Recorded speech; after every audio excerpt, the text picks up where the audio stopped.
This video I'm going to show you guys how you can heat up your house with your Ryobi 18V batteries and the power inverter. So say you might have a power outage for a week or so, maybe even longer, during a storm or whatever. You have tons of charged up Ryobi batteries like I do. Now you can recharge these with a solar panel, not with this charger, but they're bringing them out now, straight from Ryobi with a Ryobi solar panel. So they're easy to charge up when you've got no other option.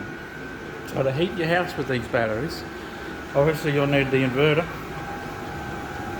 This here's a 12V diesel heater. Runs off obviously 12 volts and diesel, burns the diesel, 12 volts, pushes hot air out the back, out front. So to get that to work with the batteries, you will need, depending on your country, a 240V in my case to 12, but it's different elsewhere obviously.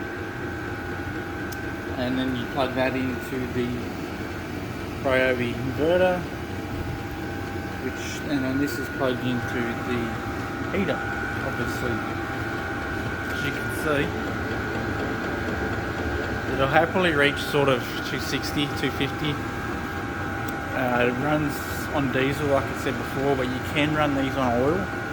You just got to be a bit careful with it and know what you're doing to make it last and work correctly. But even on diesel, if you have some lying around, it'll run about 12 hours on maybe 5 litres of diesel. Only catch is, with these units, you do not want them to turn off unexpectedly, so you have to monitor your battery. If that goes flat, this turns off, it can cause issues because they get really hot and they need to cool down before they completely turn off. I have found that these that's a 9 amp hour battery, that would last it maybe 3 hours, 4 hours. Because once this is running, it uses very little power. It's basically just a 12V fan, computer fan, and a pump. It's pushing the diesel into the combustion chamber. The only time it uses a lot of power is on startup and cool down stage when the glow plug is running.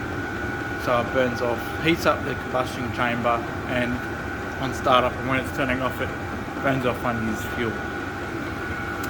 Only other thing you need to realise if you're going to use this setup in an emergency is it's got an exhaust, which you have to run outside.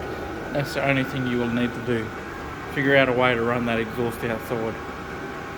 More permanent setup is through the wall, obviously. It's not too hard to do. You just have to insulate the pipe before you do that, obviously. But yeah, anyone can do it. If you know how to plug car stereo together, you can wire this up. The only thing you'll need, it's a bit harder than that, is obviously cutting your cord to go into here. But if you're not sure which colour goes where, look it up. It's pretty simple. You see we're already at 200 there. And like I said, it'll run like that for ages. So yeah, if you're in a pinch, it's an emergency, you need to keep your house warm, this is the way to do it. That's an 8 kilowatt output. So it's stronger than most heaters you plug into the wall. Anyway, I just thought I'd share this with you guys.